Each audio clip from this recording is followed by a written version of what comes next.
नमस्कार, एक न्यू 24 देख रहे हैं आप और मैं हूं आपके साथ सितेश सिंह। आपको बता दें कि बीपीएससी की 70वीं परीक्षा 13 दिसंबर को हुई थी, जिसके बाद पटना के सबसे बड़े सेंटर यानी बापू सेंटर की परीक्षा से प्रश्न पत्र लीक का मामला सामने आया, जिसके बाद सरकार ने इस बात को आयोग ने माना। उसके बाद उस सेंटर पे पुनः परीक्षा कराने की बात कही, लेकिन छात्र लगातार अपनी मांग को आवाज बुलंद करते रहे और उन्होंने कहा कि पूरी परीक्षा को रिकंडक्ट कराया जाए। इसी को लेकर प्रशांत किशोर ने सरकार को 48 घंटे का अल्टीमेटम भी दिया। उसके बाद प्रशांत किशोर और सरकार के बीच में बात जब नहीं बनी तो वो आमरण अनशन पे बैठे। आमरण अनशन पे बैठने के कई दिन बाद उनकी गिरफ्तारी होती है। उसी गिरफ्तारी को लेकर आज जनसुराज के प्रतिनिधिमंडल द्वारा आज प्रेस कॉन्फ्रेंस किया गया, जिसमें जनसुराज के अध्यक्ष मनोज भारती ने बताया कि किस तरीके से प्रशांत किशोर की गिरफ्तारी हुई एवं क्या कुछ कहा। इस वीडियो में देखिए। सबसे पहली बात, जिस मुद्दे को लेकर ये सारी चीज़ें शुरू हुई थी, छात्रों का जो अभियान था, जो आमरण अनशन का प्रोग्राम चल रहा था, उसका अभी तक कोई भी हल नहीं निकला है। आप सबको मालूम है कि छात्रों के साथ चलने के लिए श्री प्रशांत किशोर जी ने आमरण अनशन का सत्याग्रह शुरू किया था 2 तारीख से, और वो आप अब 6 दिनों के अनशन के बाद उनकी तबीयत बिगड़ी और वो हॉस्पिटल में है, आईसीयू में है। उनका अनशन जारी है। छात्रों का जो इशू था वो अभी भी वैसा का वैसा ही है।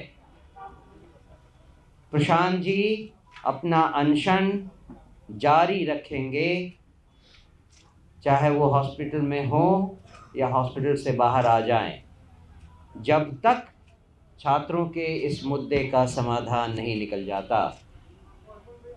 और कल हमने इस आशय का एक ज्ञापन माननीय चीफ सेक्रेटरी साहब को भी दिया था, जिसमें यही बात कही गई थी कि एक बहुत साधारण सी मांग है कि अभ्यर्थियों का एक शिष्टमंडल, 5 सदस्यीय शिष्टमंडल की मुलाकात मुख्यमंत्री जी से करवाई जाए, तो बाकी समाधान उससे आगे निकलेगा। इसके बाद उस पूरे घटनाक्रम में जो हुआ, उसमें जो जहां थे हमारे साथीगण, उस हिसाब से आपको वो एक डिटेल्ड ब्रीफिंग करेंगे।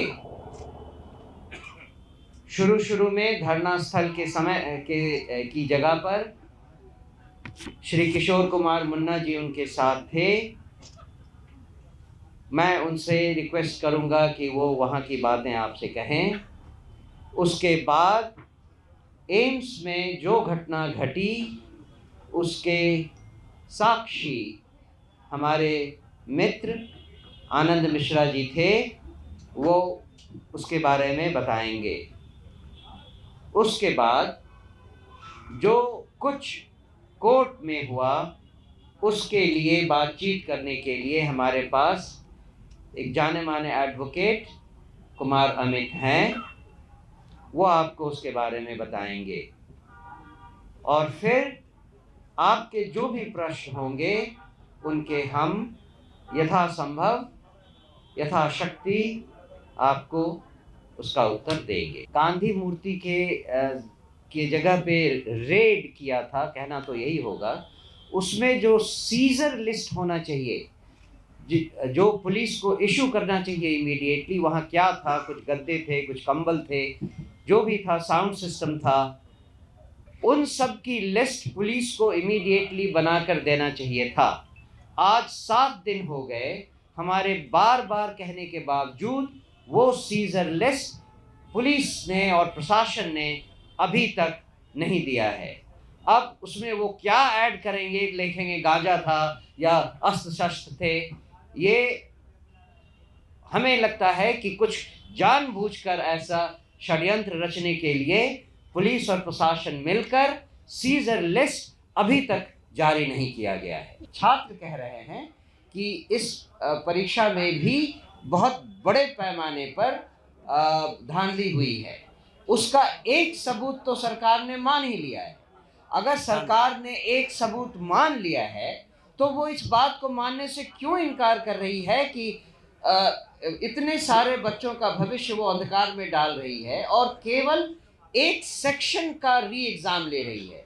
आप सोच कर देखें, एक नौकरी, उसके लिए 2 तरह के एग्ज़ाम, कहाँ तक तर्क संगत है। ये वन एग्ज़ाम वन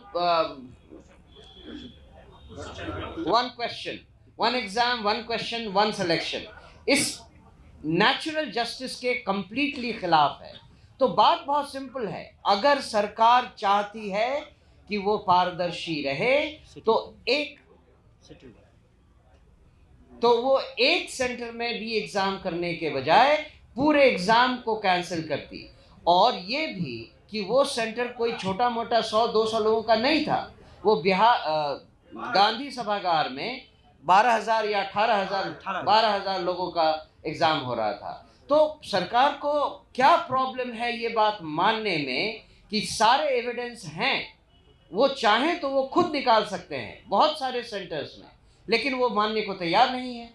और पूरा का पूरा आंदोलन छात्रों का इसी पॉइंट पे तो है कि आपके पास एविडेंस हैं, आप चेक करें और आप फिर ये निर्णय लें।